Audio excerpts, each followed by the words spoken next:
Assalamualaikum warahmatullahi wabarakatuh.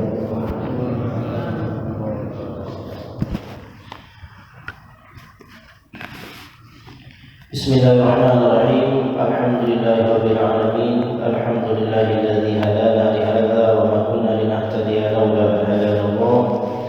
Asyhadu an la ilaha illallah wahdahu la syarika lahu wa asyhadu anna sayyidana wa maulana Muhammadan abduhu wa rasuluh. La nabiyya wa rasul ba'da amma ba'd. Qala Allah ta'ala fi kitabihil karim wa huwa asdaqul qailin. A'udzu billahi minasy syaithanir rajim. Bismillahirrahmanirrahim. Ya ayyuhalladzina amanu taqullaha wal tanzur nafsum ma qaddamat liqad wattaqullaha innallaha khabirun bima ta'malun. Wa qala Rasulullah sallallahu alaihi wasallam man kharaja min baitihi fi talabil ilmi fa huwa fi sabilillahi hatta yarji'. Sadaqallahul azim wa sadaqa rasuluhun nabiyyul karim wa nahnu ala dzalika minasy syahidin wasyakirin walhamdulillahi rabbil alamin. Bapak-bapak, Ibu jamaah salat subuh yang dirahmati Allah Subhanahu wa taala, bersyukur kita kepada Allah atas limpahan nikmat yang diberikan kepada kita semuanya, nikmat iman, juga nikmat sehat, sehingga kita pada pagi hari ini bisa kembali bersama-sama berwajah, bertatap wajah dalam majelis yang mulia, yakni majelis ilmu. Mudah-mudahan agenda yang mulia ini pada waktu juga yang mulia dan di tempat yang mulia menjadikan semakin barokah hidup kita dan menjadikan kita termasuk orang yang benar-benar ingin mendapatkan ridho dan ampunan dari Allah Subhanahu wa taala. Ini merupakan bukti kesungguh-sungguhan kita, di mana waktu subuh itu bagi sebagian orang termasuk waktu yang paling berat untuk melaksanakan ibadah, dan sebagian juga bahkan masih ada yang tertidur pada saat kita sudah terbangun. Maka kita termasuk orang yang sudah bangun pada saat ini, kita patut syukuri itu. Salawat dan salam semoga senantiasa tercurahkan kepada baginda Nabi sallallahu alaihi wasallam yang telah membawa risalah Islamiyah sehingga kita semuanya menjadi bagian daripada umatnya, yang insyaallah berharap dan mendapatkan syafaat dari beliau kelak di yaumil mizan. Amin ya rabbal alamin. Bapak Ibu sekalian, pada pagi hari ini kita akan membahas tentang puasa. Karena kalau di kalender itu besok sudah 1 Ramadan. Cuman itu perkiraan. Pastinya kita menunggu keputusan daripada pemerintah melalui sidang isbat penetapan tanggal 1 Ramadan melalui ru'yatul hilal. Kita tunggu kapan tanggal 1 Ramadan itu. Kapanpun itu kita tentu saja menyambutnya dengan riang gembira dan bahagia. Kita akan berjumpa insyaallah dengan bulan yang penuh barokah, yang tidak ada kemuliaan bisa ditemukan lebih daripada di bulan itu. Itulah yang akan kita bahas pada pagi hari ini, sekelumit tentang kitab Siyam, kitab tentang puasa, yang mencakup di dalamnya adalah fikih puasa. Yang akan saya baca 3 kitab tentang puasa. Yang pertama adalah Ithaf Ahlul Islam bi Khususiyati Siyam, yang ditulis oleh Al-Imam Al-Allamah Ahmad ibn Hajar Al-Haythami Al-Makki, yang lahir pada tahun 909 Hijriah dan wafat tahun 995 Hijriah. Yang kedua, Riyadul Badi'ah fi Usuluddin wa ba'da Far'i Syar'iyyah. Kemudian yang ketiga adalah kitab Fathul Mu'in lil Imam Zainuddin Al-Malibari. Ini kitab yang akan kita bahas pagi hari ini. Jadi diambilkan daripada 3 kitab ini kajian kita. Bismillahirrahmanirrahim. Qala al-musannif rahimahullahu ta'ala, nafa'ana Allah bihi wa bi'ulumihi fid dharain amin. Kitab Siyam, kitab tentang puasa. Puasa itu menurut para fuqaha di dalam kitab Fathul Mu'in dikatakan huwa lughatan, secara bahasa puasa itu adalah artinya al-imsaku, artinya menahan. Jadi orang kalau dikatakan berpuasa berarti dia itu menahan secara bahasa. Ada yang menahan untuk tidak berbicara, dia juga dikatakan puasa. Inni nazartu lirrahmani shauma, dalam surah Maryam itu aku kata Maryam akan berpuasa. Pada kejadiannya beliau berpuasa itu dengan menahan diri daripada berbicara, sehingga dia tidak bicara dengan siapapun juga, dia diam saja, itu namanya puasanya. Jadi puasa secara bahasa artinya menahan daripada berbicara, menahan daripada tidur, semua itu dikatakan sebagai siam dari sisi bahasa. Sedangkan dari sisi syara' wa syar'an imsakun an muftirin bi syurutihil atiyati. Sedangkan menurut syariat, dan ini yang kita pahami adalah bahwasanya puasa itu menahan diri dari segala sesuatu yang membatalkannya. Jadi puasa menahan diri, kalau lebih lengkapnya lagi al-imsaku 'anis syarab 'anit ta'ami wasyarabi wal jima'i, menahan diri daripada makan, minum dan berjima' di siang hari, mulai daripada terbit fajar hatta ghurubiha, sampai maghrib. Jadi itu puasa itu menahan diri daripada makan, minum, bercampur dengan suami istri pada siang hari, mulai dari azan subuh sampai azan maghrib, itu puasa. Jadi yang harus ditahan itu daripada yang membatalkan hanya pada waktu itu saja, yakni pada waktu subuh, mulai azan subuh itu waktu fajar sudah masuk, kemudian sampai waktu maghrib, itu puasa. La yajibu shaumu Ramadan illa 'ala al-muslimil balighil 'aqilil qadiri 'ala sumit tahirin min al-haidi wan nifasi, wa idza tamma sya'ban 30 yawman aw ra'al hilala 'adlun wa thabata 'inda al-qadi wajaba as-sawmu 'ala umumin nasi, fa in lam yathbut 'indahu wajaba 'ala ar-ra'i wa 'ala man saddaqahu faqad. Siapa saja orang yang wajib puasa, orang yang wajib puasa itu yang pertama adalah al-muslimu, orang muslim. Orang muslim wajib puasa. Orang non-muslim tidak wajib puasa.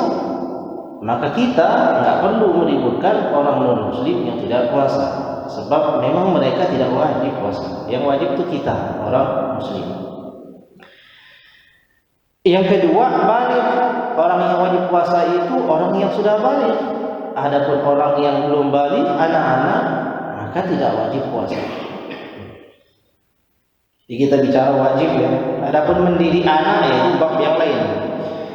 Selanjutnya, siapa yang wajib puasa itu adalah al-aqil, orang yang berakal dengan akal yang sempurna. Adapun orang yang tidak berakal atau akalnya tidak sempurna, baginya tidak dikenakan kewajiban puasa. Siapa orang yang wajib sempurna akalnya? Ia adalah orang yang secara adah dan timbangan syariat bisa membedakan semua yang baik dan yang buruk. Dikenal juga dalam istilah yang lain adalah al-mumayyiz, mumayyiz. Jadi kalau ditanya ini apa nih? Kerupuk. Nah, berarti itu akalnya kurang. Enggak wajib baginya puasa. Tapi kalau ditanya ini apa? HP. Nah, berarti dia paham. Ini apa? Buku. Dicubit, rasanya apa? Sakit. Dikasih air panas yang mendidih diminum, enggak mau dia. Kenapa? Karena panas katanya. Itu sempurna.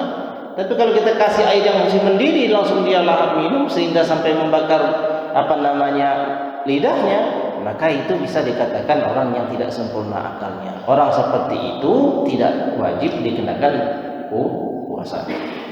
Kemudian selanjutnya al-qadir, orang yang kuasa. Kuasa dalam arti kuasa melaksanakan itu, menahannya daripada makan dan minum, khusus ini. Orang yang kuat menahan diri dari makan dan minum. Orang yang lemah, kalau dia nggak makan umpamanya seharian itu pasti sakit. Maka bagi orang seperti itu tidak wajib puasa. Atau orang yang sudah jompo, tadinya kuat, tapi karena usianya sudah sepuh, dia tidak kuat lagi. Maka dia bukan orang yang qadir, bukan orang yang puasa lagi.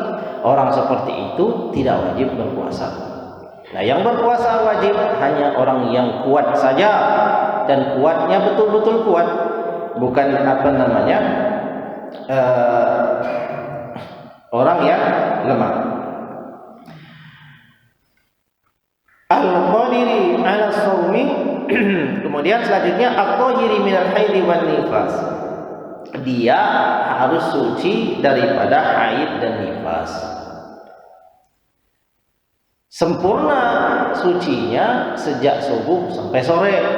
Jadi kalau ada umpama orang puasa, tiba-tiba 1 menit lagi sebelum azan maghrib dia datang bulan, maka pada saat itu batal puasanya. Nggak boleh dia tunggu, oh tahan, tanggung, tinggal 1 menit. Nggak boleh, dia harus berbuka, karena pada saat itu batal sudah puasanya. Kemudian yang terakhir, wa idza tamma Sya'ban 30 yauman, apabila telah dipastikan bahwasanya bulan Sya'ban telah habis waktunya. Jadi kita nggak boleh puasa Ramadan sedangkan kita masih ragu-ragu, oh, ini Sya'ban ini jangan-jangan masih Sya'ban. Maka kalau tidak dilihat hilal pada malam hari itu, maka dilakukan yang namanya istikmal. Apa itu istikmal? Menjadikan jumlah bilangan bulan Sya'ban itu menjadi 30. Sehingga kalau hari itu ditetapkan 30, besoknya pasti sudah tanggal 1. Enggak mungkin ada bulan Qamariyah itu jumlahnya 31. Yang ada 31 itu cuma bulan kita aja, bulan Syamsiyah. Itu pun ada sejarahnya, ditambah itu. Di dalam 1 tahun itu, dalam sejarah penetapan bulan Syamsiyah, bulan Masehi itu sebenarnya 360.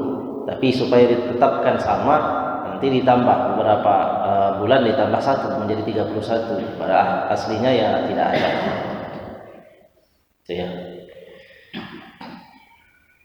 Nah, itu yang wajib puasa. Jadi orang yang tidak memiliki kriteria ini tidak wajib puasa. Pengetahuan ini penting bagi kita supaya kita tidak memaksa orang yang tidak wajib puasa untuk puasa. Oh, ada kakek kita sudah tua, sudah jompo, wah kakek ini kan sebentar lagi menghadap Allah gitu. Masa nggak puasa? Harus puasa. Puasalah gitu kan. Andainya puasa terus wafat kan bagus.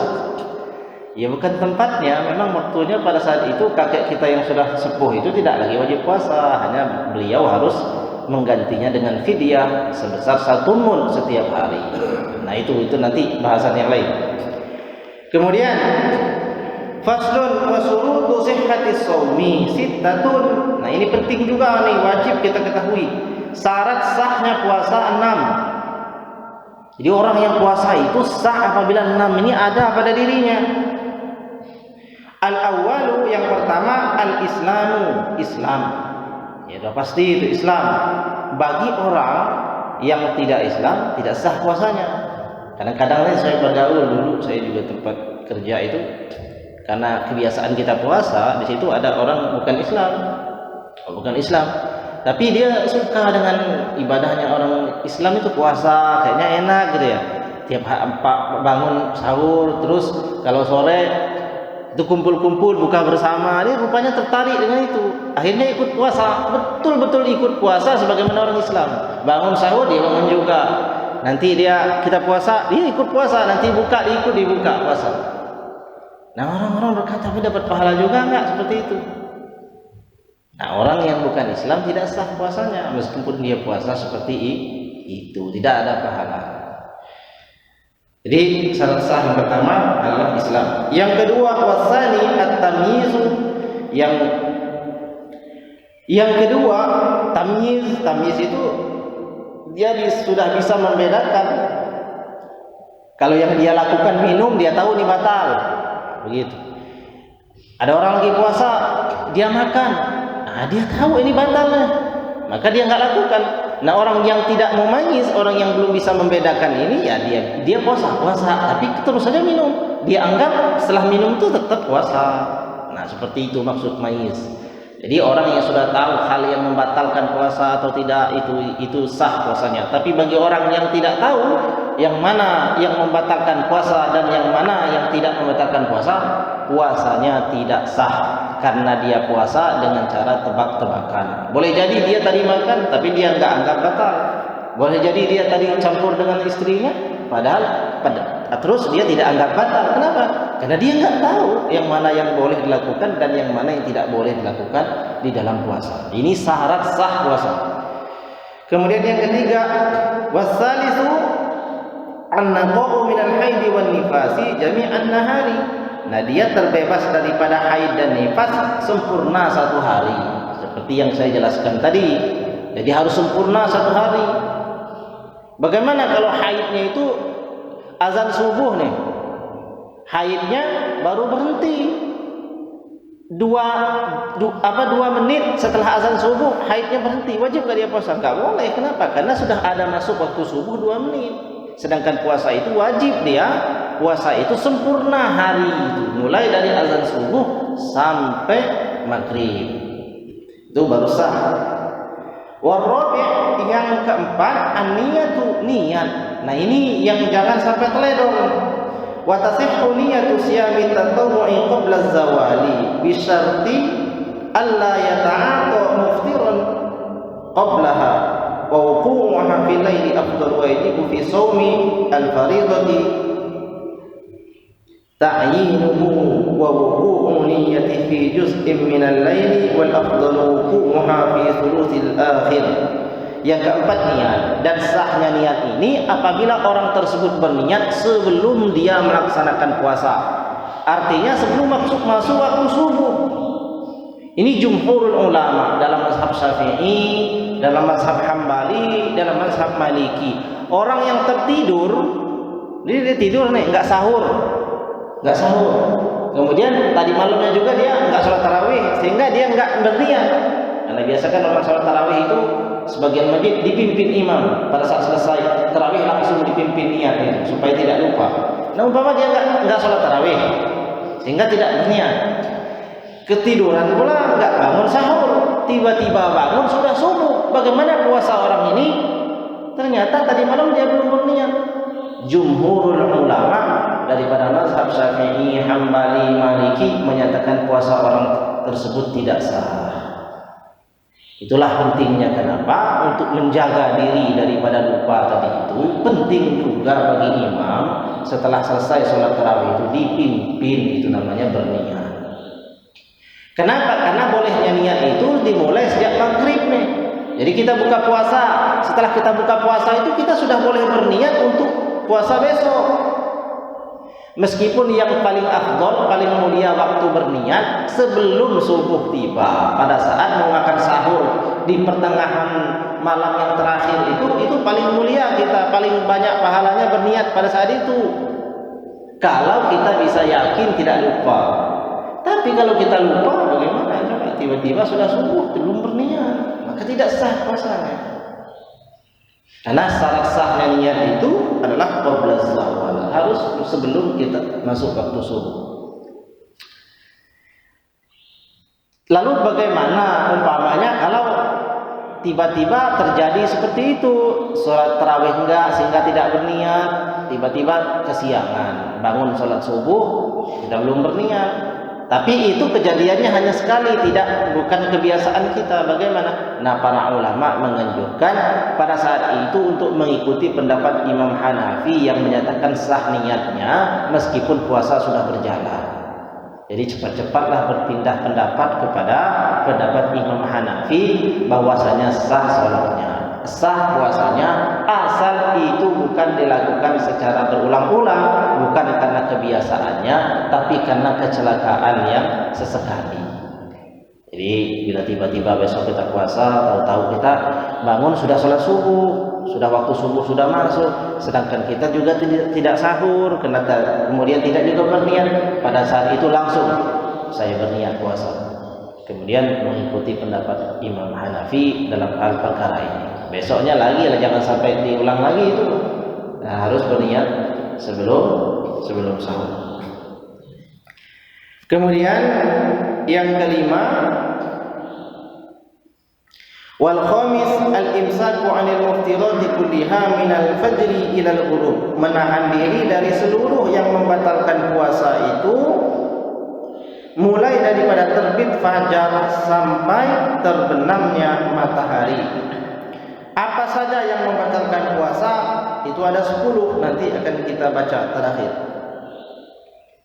Jadi yang kelima, syarat sahnya puasa menahan diri dari semua yang membatalkan puasa mulai dari terbit fajar sampai terbenam matahari. Wasadisu, dan yang keenam, dukhulu waqti aw wujudus sababi fi shaumil fardhah. Sudah masuk waktu bulan Ramadan baru sah puasanya. Tapi kalau kita puasa Ramadan nih, ternyata hari ini masih Sa'ban, ya tidak sah puasanya. Karena niat kita itu puasa Ramadan dan itu wajib. Sedangkan sekarang masih bulan Sa'ban, berarti bukan puasa Ramadan namanya.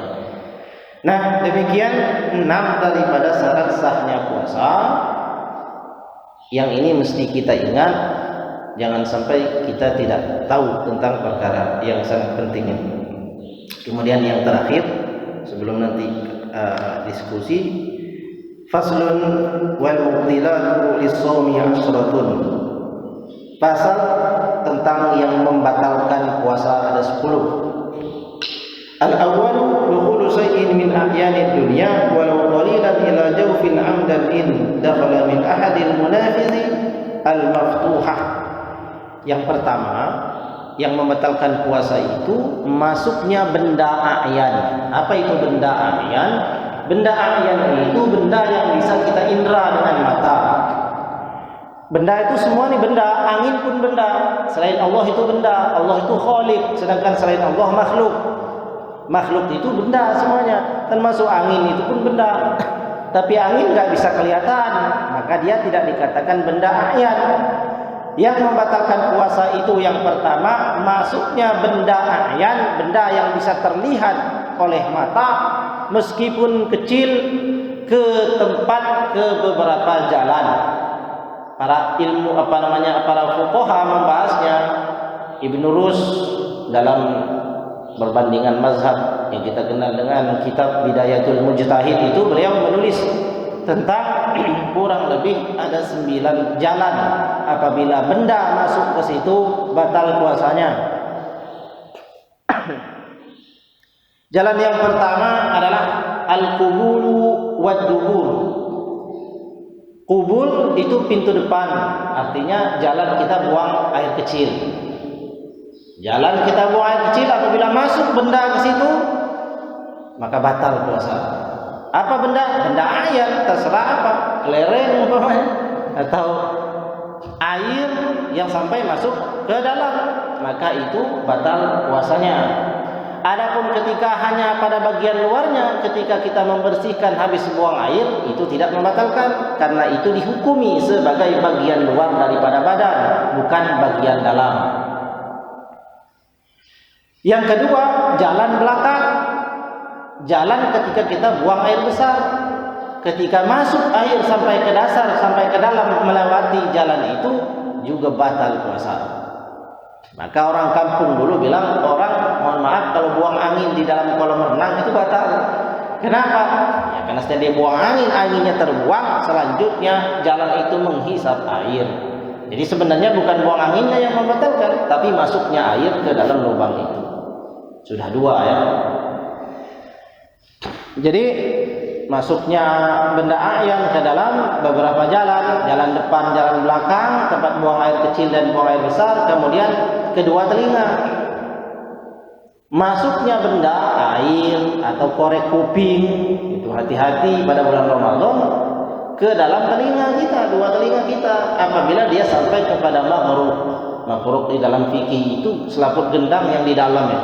Tapi kalau hanya sekedar di samping atau di luar, bagian luar, di dalam sedikit, tidak. Tapi kalau dia sudah sampai ke dasarnya, itu disebut maghrub di dalam fikih, maka itu sudah membatalkan puasa. Biasanya terasa nikmat itu orang. Kalau ngorek-ngorek kuping gatal kan biasanya bulan puasa itu banyak godaan yang namanya setan itu. Wah, dibikin gatal telinga lah, dibikin apa lah, pokoknya yang penting kita nyolong-nyolong nggak terasa udah sampai ke dasarnya batal puasa kita. Jadi 2 telinga. Atau memasukkan air dengan sengaja ke dalamnya sehingga sampai pada gendang telinganya itu. Ketika dia berwudu itu kan cukup dibasuhkan saja, diusap, kita basuhkan tangan, basahkan tangan, kemudian baru kita cuci telinga. Tidak perlu kita ambil air kita kita isi telinga sampai penuh. Nah itu batal puasa. Kemudian hidung, lubang hidung 2, lubang hidung. Kapan batal puasa apabila memasukkan lubang hidung? Ketika dia merasakan pedih, berarti itu sudah sampai pada dasar hidungnya. Adapun ketika istinsaq hanya sekedar sampai pada pertengahan hidung tidak membatalkan. Tapi kalau dia sampai hisap semuanya, maka dia sudah sampai kepada dasar daripada lubang telinganya, sampai merasa pedih dia ketika dia menghisap itu, apalagi sampai kemudian melanjutkan masuk ke dalam mulutnya dan dia telan, maka itu membatalkan puasa menurut jumhurul ulama. Kemudian yang selanjutnya pusar. Pusar pun bila dimasukkan air itu lubang bisa sampai tembus ke perut. Apabila sampai seperti itu maka batallah puasa. Sebagian mazhab menyatakan mata pun seperti itu, tapi ini pendapat yang lemah. Jadi mata itu kan ada lubangnya juga katanya yang kecil, bisa sampai juga itu dasarnya bahkan sampai ke otak. Tapi akan sangat sulit itu kalau air masuk ke situ. Kita berwudu itu kan hanya membasahi bagian luarnya saja, tidak sampai ke dalam, maka tidak batal. Jadi lubang-lubang itu pun wajib kita jaga pada saat kita berpuasa. Karena masuknya benda ke dalam tempat itu membatalkan puasa. Jadi kalau kita berjalan, ya kita hati-hati supaya tidak ada lalat. Kita ngebut motor ngebut, mulut kita ditutup, jangan mangap. Tiba-tiba ngebut masuk lalat yang top telan. Nah itu dia batal puasanya. Itu tuh semua itu dijaga. Jadi ini dalam hal menjaga badan. Belum nanti menjaga hati, menjaga lisan dan lain-lain. Ini banyak memang puasa itu. Maka pantas puasa ini dikatakan oleh Allah itu as-shaumu li wa ana ajzi bihi. Puasa itu untukku memang kata Allah. Dia full menjaga dirinya untukku. Wa ana ajzi bihi, dan akulah yang akan membalasnya. Maksudnya kalimat ini menegaskan bahwa pahala puasa itu tanpa batas. Kalau puasa selain puasa itu pahalanya 1. Kadang-kadang menjadi 10, kadang-kadang menjadi 700 ya. Tapi puasa dilipat gandakan menjadi bighairi hisab, tidak ada bandingannya. Maka kalimat Allah katakan, aku sendiri yang akan membalasnya. Kemudian yang kedua, itu baru yang pertama yang membatalkan puasa. Yang kedua, al-qai'u 'amdan wa in lam yarji' minhu shay'un ila jawf. Dia muntah dengan sengaja. Meskipun tidak keluar muntahnya. Jadi muntah dengan sengaja, dia sengaja congkel-congkel mulutnya, dicongkel-congkel mulut, kemudian dia muntah. Itu enggak keluar itu muntahannya, tapi dia sengaja ingin muntah. Pada saat itu batal meskipun tidak keluar muntahnya. Beda dengan kalau tidak sengaja. Kalau dia tidak sengaja tiba-tiba muntah, keluar 1 baskom sekalipun enggak batal. Orang nih dari perjalanan di bus, dia mabok, itu tidak disengaja, tidak batal.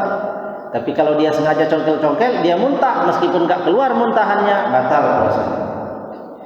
Itu yang kedua. As-salisu, yang ketiga, al-jima'u 'amdan walau bi ghairi inzalin. Yang ketiga, berjima, berhubungan suami istri dengan sengaja walau bi ghairi inzal, meskipun tidak sampai inzal. Inzal ya? Pokoknya inzal lah itu.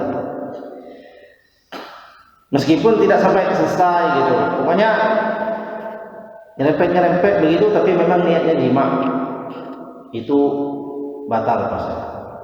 Apalagi betul-betul terjadi, ya batal lagi. Ar-rabi', yang keempat, khurujul manni bi ta'ammudil istimna'i awil mubasyarah. Keluar mani dengan sengaja. Dengan sengaja. Sengaja itu karena sebab sentuhan. Tapi kalau tidak ada sentuhan tidak batal. Contohnya ada orang nih lagi puasa terus menghayal, tapi dia tidak menyentuhnya. tiba-tiba keluar mani, itu tidak membatalkan puasa, tapi dia wajib mandi pada saat itu. Bagaimana pahalanya? Pahalanya nanti. Pahalanya bisa batal, bisa hilang, bisa juga tetap ada. Tapi puasanya tetap tidak batal.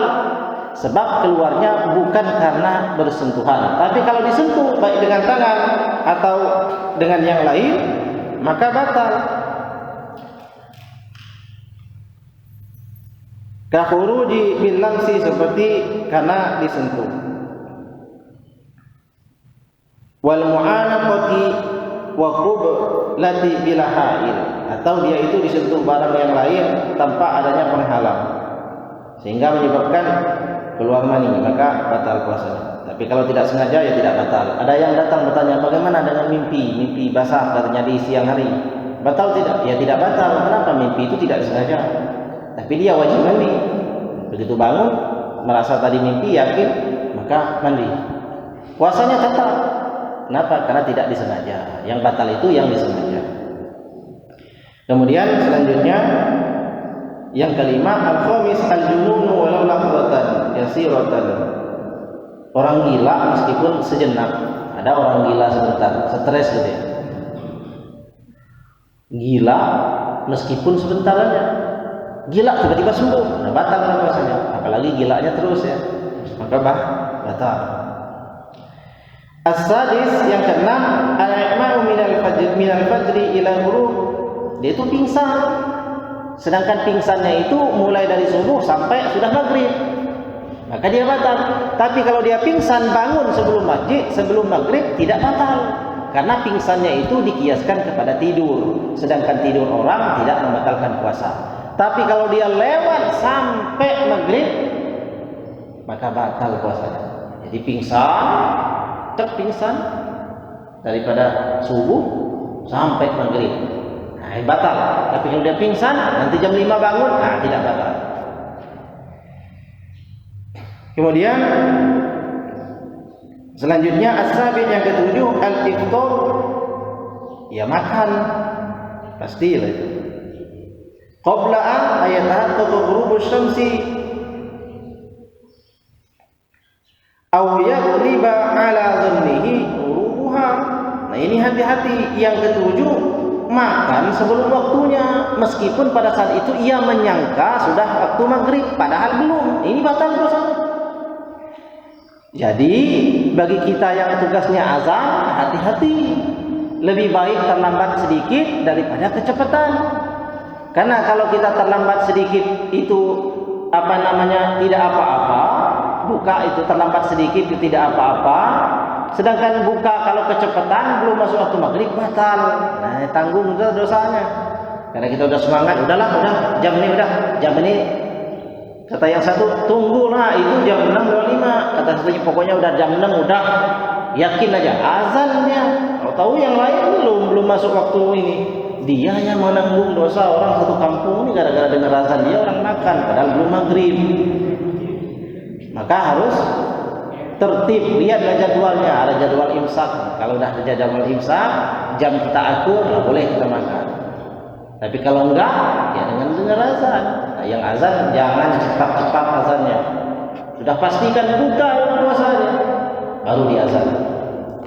Supaya tidak membatalkan puasa orang. Sebab puasa itu kalau makan sebelum waktu maghrib, meskipun dengan zon, dengan prasangka, kita yakin aja lah, udah, padahal belum. Nah, begitu. Maka tidak boleh. Kemudian yang selanjutnya, yang ke-8, turur riddah wal iyad billahi ta'ala. Nauzubillahi min zalik, murtad. Murtad itu tidak mesti saya keluar dari Islam. Tapi ada syak, ada ragu di hati apakah Islam itu benar atau tidak, itu murtad. Wa'iyyazubillah. Jadi tiba-tiba kita puasa, na'udzubillah min dzalik, kita langsung berpikir karena habis nonton ceramahnya orang gak jelas. Bilang semua agama sama. Langsung dia bertanya di dalam hatinya, berarti Islam itu bukan satu-satunya agama yang benar. Benar nggak sih Islam itu agama yang benar? Itu sudah batal puasanya. Karena pada saat itu dia sudah ada keraguan tentang keimanannya sendiri. Nauzubillahi min zalik. Maka jangan juga dengar ceramah yang tidak jelas, terutama dari orang-orang liberal. Dijauhi seperti itu, membuat ragu-ragu daripada hati umat Islam. Itu jangan didengarkan, karena ini termasuk bagian riddah murtad. Meskipun jadi murtad dua, murtad yang hakiki, yang sudah jelas dihukumi murtad, maka hukumnya dibunuh kalau ada orang murtad di dalam agama Islam. Tapi ada murtad yang tidak bisa dikenai hukum bunuh. Apa? Dia murtad dalam hatinya tidak, tapi dia tidak zahirkan kemurtadannya, maka orang tidak bisa menghukumnya. Nah, masuk dalam kategori ini orang yang ragu akan kebenaran agama Islam. Benar nggak Islam ini benar? Oh, kalau gitu agama yang saya itu benar juga, itu masuk surga juga. Jangan sampai ada pikiran begitu, karena itu sudah bisa menghancurkan akidah kita dan batal puasa. Kalau ada pikiran itu pada saat kita puasa kita batal. Cepat-cepatlah bertobat kepada Allah Subhanahu wa taala. Makanya jangan mikir-mikir yang seperti itu, cukup banyakkan saja baca Quran. Kalau enggak baca Quran ya diam, ya. Zikir, kemudian banyak baca buku, menuntut ilmu, hadir majelis ilmu dan lain-lain. Jangan banyak kita biarkan kosong waktu kita dalam melaksanakan ibadah puasa. At-tasi'u yang ke-9, tuhur haid wan nifas, datangnya haid dan nifas. Al-ashir yang terakhir yang ke-10, al-wiladah al-masbubatu bil bari. Jadi wiladah ada haid, ada nifas, ada wiladah. Apa bedanya haid, nifas, wiladah? Haid itu darah keluar daripada perempuan dalam setiap bulannya, itu haid. Nifas adalah darah yang menyertai kelahiran seseorang. Jadi orang melahirkan keluar darah, itu namanya darah nifas. Wiladah, apa wiladah? Wiladah itu sama, kelahiran juga, tapi kelahiran seseorang yang pada saat dia melahirkan tidak keluar darah. Itu namanya wiladah.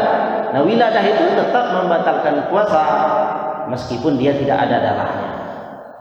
Ada orang seperti itu, melahirkan tidak ada darahnya. Ada siapa?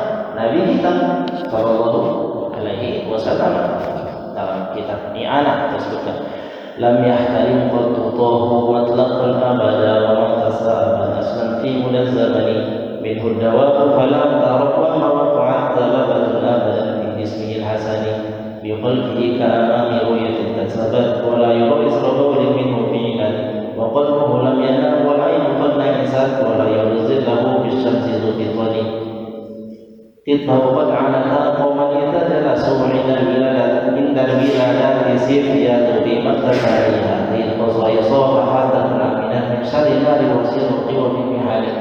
Jelas seperti itu. Jadi wiladah yang pertama itu ya Nabi kita SAW dan sebagian dari para wali-wali Allah. Begitu ibunya, emaknya melahirkan, langsung bersih, enggak ada darah. Itu namanya wiladah. Kalau terjadi seperti itu, orang puasa tetap batal. Tapi orang wiladah itu setelah melahirkan wajib langsung mandi dan langsung sholat. Jadi nggak ada masa nifasnya yang 40 hari itu. Wallahu a'lam bishawab. Ini saja yang bisa saya sampaikan mengenai puasa ini. Mudah-mudahan kita semuanya semakin semangat menyambut puasa. Sebab puasa ini bulan yang dimana semua kebaikan terkumpul di dalamnya. Doa diijabah, kemudian pintu surga semua dibuka, pintu neraka ditutup rapat-rapat, pintu ampunan dan rahmat Allah dibuka lebar-lebar, diseru terus-menerus setiap hari dan setiap malam kepada orang untuk bertaubat, karena pada saat itu Allah akan terima taubatnya. Jadi kita Bithafa'alul Islam yang mempunyai ini penuh seluruhnya membahas tentang bagaimana puasa itu dan fadilah-fadilahnya yang hanya orang munafik yang tidak semangat puasa kalau kita dengarkan isi kitab. Jadi luar biasa memang puasa itu. Bahkan Allah sendiri sediakan satu pintu khusus di dalam surga itu. Fil jannati babun, dalam surga itu ada satu pintu. Yuqalu lahu Rayyan, dikasih nama Rayyan. La yadkhuluhu illa as-shaimun. Tidak ada orang yang bisa masuk dalam pintu itu kecuali orang puasa. Nanti pada saat kita sudah berbaris di depan pintu itu, pintu ini akan berkata, "Aina shaimun?" Di mana orang-orang yang berpuasa? Fayaqumuna, maka berdiri orang yang puasa di dunia, berdiri. Setelah mereka berdiri, mereka masuk. Setelah mereka masuk, pintu ditutup, tidak ada yang bisa masuk lewat situ. Kemudian setelah mereka masuk, mereka diberi minum, fasyarib. Mereka dikasih minum mereka. Setelah mereka minum, lam yazma ba'dahu abada. Selama-lamanya, ketika orang mengalami hisab, ketika orang mengalami panasnya mahsyar, ketika orang mendengarkan betapa ngerinya neraka bergemuruh, orang ini sudah tenang-tenang saja, sudah dikasih minum dari telaga, mereka tidak merasakan ketakutan, tinggal nunggu waktu aja masuk surga. Itu namanya puasa. Itu baru satu hadis, belum ratusan hadis yang menjelaskan tentang puasa itu. Maka sudah selayaknya kita ini, kita pribadi, ajak keluarga kita, saudara kita untuk semangat dalam menjalankan ibadah puasa. Jangan ada yang, aduh besoknya puasa, jangan, justru sambut gembira itu. Alhamdulillah, balighna Ramadan, Allahumma balighna Ramadan, dari sekarang sampai sore nanti terus baca Allahumma balighna Ramadan, Allahumma balighna Ramadan. Kan belum sampai nih Ramadan, itu baru nanti malam. Kalau betul besok 1 Ramadan, berarti baru 1 maghrib nanti masuk 1 Ramadan. Tapi kalau belum, kita minta sampaikan, ya Allah, sampaikan kami pada Ramadan dan penuh dengan sukacita, kita gembira, kita persiapkan diri kita, niat kita, kemudian semua perkara yang harus kita siapkan, pakaian kita untuk kita sholat, kita harus seperti menyambut tamu yang agung.